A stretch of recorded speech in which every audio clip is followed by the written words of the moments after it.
Bonjour et bienvenue, voici notre tour d'horizon économique, géopolitique, énergétique et boursier. Nous sommes le mercredi 17 juin et pour comprendre comment tourne une planète finance qui se prépare au premier communiqué de Kevin Warsh, c'est sur l'inforruptible et nulle part ailleurs.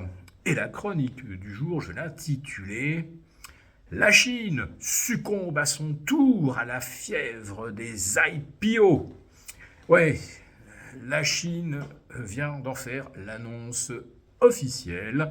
Pékin va soutenir des introductions en bourse d'entreprises de pointe, et notamment dans les domaines de l'intelligence artificielle, du quantique et de sociétés énergétiques de nouvelle génération. En fait, c'est ce que l'on appelle toutes les industries du futur.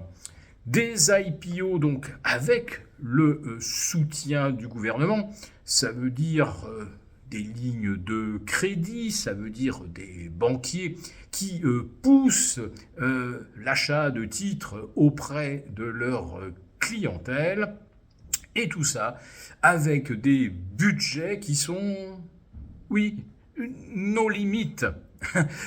Mais la Chine et les États-Unis n'ont qu'à bien se tenir, car la France riposte, la France rentre dans la danse, sort le bazooka, 665 millions d'euros d'investissement dans le soutien à l'intelligence artificielle. Oui, 665 millions d'euros.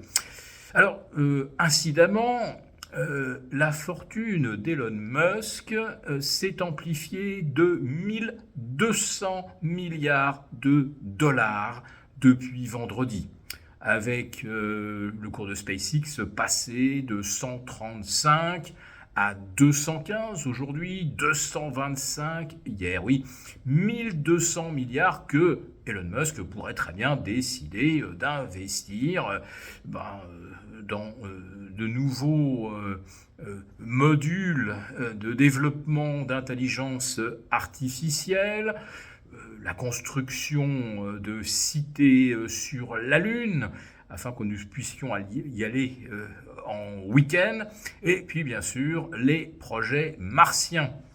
Des projets martiens d'ailleurs qui enthousiasment certains analystes. Il y en a un que Elon Musk a cité en le félicitant pour sa clairvoyance. Oui, un analyste estime que SpaceX devrait valoir entre 30 000 et 50 000 milliards de dollars d'ici 2035.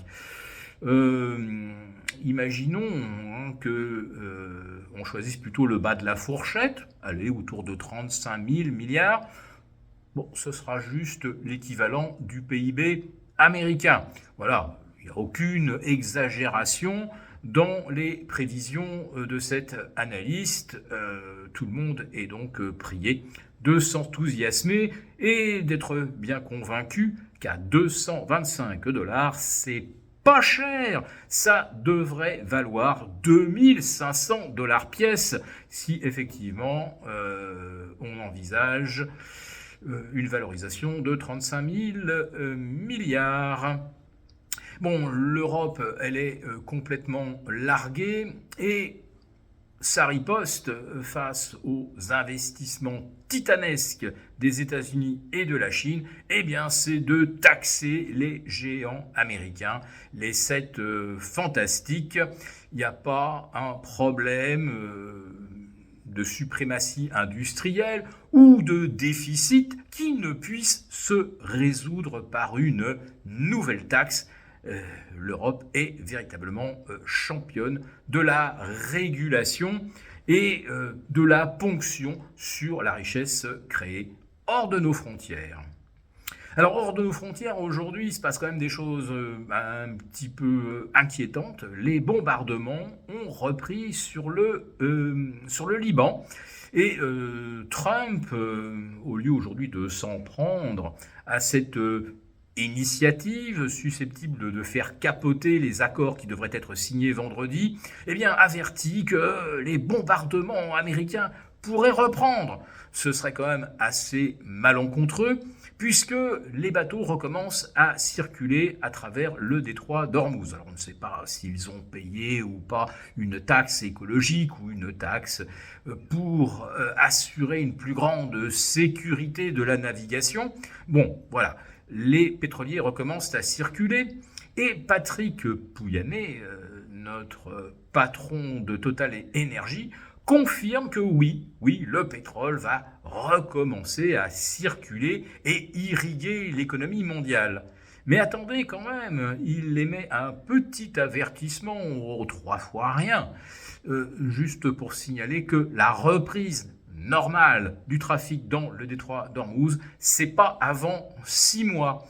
Oui, parce que, autre petit détail, il faut déminer le détroit. Et d'ailleurs, Donald Trump demande l'aide des Européens. Il en a fait la demande justement au G7 d'Évian.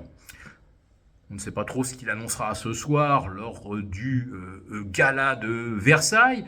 Espérons qu'il revienne sur sa menace de taxer à 100% les vins et les champagnes français dont il va se régaler ce soir. Mais revenons-en à Patrick Pouyanné. Il estime également que l'approvisionnement en pétrole, non seulement ce qui sort du Golfe Persique, mais également ce qui est produit, on ne va probablement pas non plus revenir à la normale avant juin ou juillet 2027. Oui, il faut compter un an. Tout simplement parce que oui, la reprise de l'exploitation des puits de pétrole, il y a un temps nécessaire pour la remise en route, ça peut prendre des semaines, voire des mois. Il faut rétablir la pression dans les puits, et il y a ceux qui ne restitueront qu'une partie des quantités qui étaient produites avant la guerre. Et bien sûr, tout cela est subordonné à l'idée que l'accord, s'il n'est jamais signé ce vendredi, sera respecté, que l'agenda va se dérouler sans accroc. Alors nous, aujourd'hui, nous avons un Brent à 80 $. Il n'a jamais été d'ailleurs aussi bas depuis 6 mois.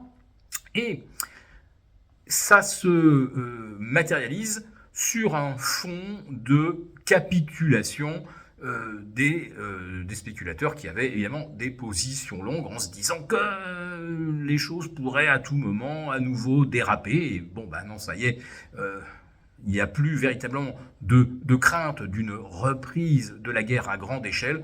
Donc les derniers spéculateurs, ils capitulent et le pétrole retombe sur des niveaux qui, à notre sens, devraient être considérés comme de bons niveaux d'achat. N'hésitez pas à regarder du côté des ETF Brent ou des ETF WTI.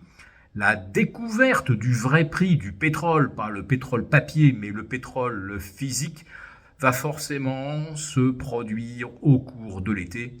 Et là, M. Pouyanné nous a déjà averti que les cours actuels ne reflètent certainement pas la réalité du marché pétrolier. Avant de nous quitter, j'ai une annonce importante à vous faire. Du 22 au 29 juin, nous organisons un événement exceptionnel, le sommet de la vérité économique. À cette occasion, nous aurons le plaisir d'accueillir officiellement Marc Toiti au sein des publications Agora. Pendant plusieurs jours, Marc reviendra sur un sujet qui nous concerne tous, la crise de la dette française. Où en est réellement la France aujourd'hui, surtout vis-à-vis des marchés? Pourquoi la dette continue-t-elle de s'envoler? Quelles peuvent être les conséquences pour votre épargne, votre retraite, votre pouvoir d'achat et votre patrimoine?